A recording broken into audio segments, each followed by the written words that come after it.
चले गए हैं। कुछ पक्षियों ने उससे भी चलने को कहा, लेकिन उसने इनकार कर दिया। बूढ़े गिद्ध ने सोचा, मेरा जन्म इसी पेड़ पर हुआ है। मैं इसी पर बड़ा हुआ हूँ। इस पेड़ ने मुझे जीवन के सारे सुख दिए हैं। आज जब यह पेड़ संकट में है, तो मैं इसे छोड़कर कैसे जा सकता हूँ? यह पेड़ मेरे लिए माता-पिता जैसा है। मैं इस पेड़ को छोड़कर नहीं जाऊँगा, चाहे कुछ भी हो जाए।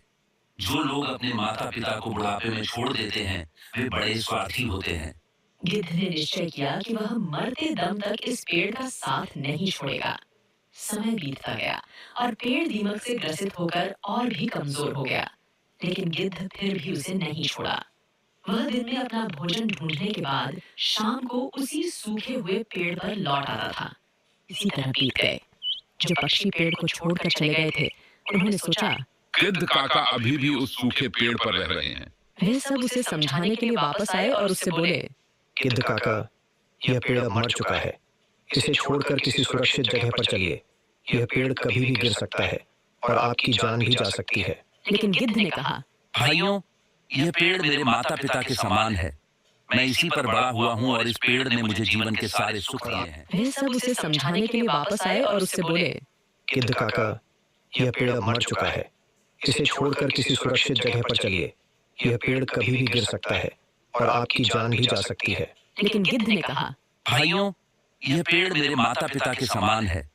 मैं इसी पर बड़ा हुआ हूँ और इस पेड़ ने मुझे जीवन के सारे सुख दिए हैं। मैं इसे इस कठिन समय में नहीं छोड़ सकता। यह मेरी सबसे बड़ी खुदगर्जी होगी।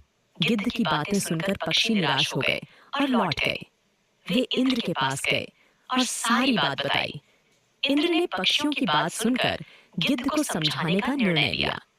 इंद्र ने गिद्ध से कहा, हे गिद्धराज, यह पेड़ अब बहुत कमजोर हो चुका है।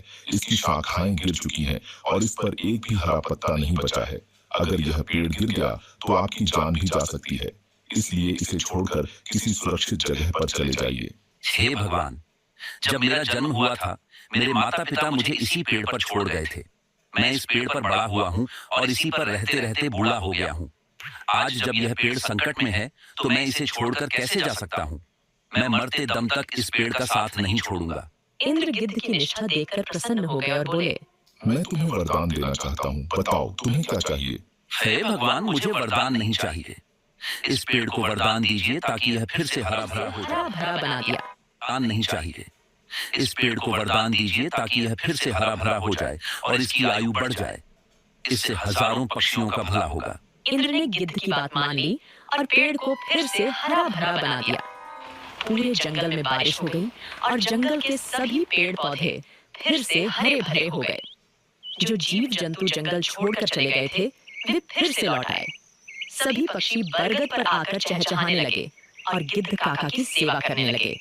इस प्रकार गिद्ध ने अपने जीवन के आखिरी दिन सुखपूर्वक बिताए। हमें भी इस कहानी से यह सीख मिलती है कि हमें अपने अपनों का बुरे वक्त में कभी साथ नहीं छोड़ना चाहिए, विशेषकर अपने माता पिता का। वे हमारे जीवन दाता हैं और हमें पालने पोसने में उन्होंने जो कठिनाइयां सही हैं, उनका बुढ़ापे में सहारा बनना हमारा कर्तव्य है। बहुत समय पहले की बात है, समुद्र के किनारे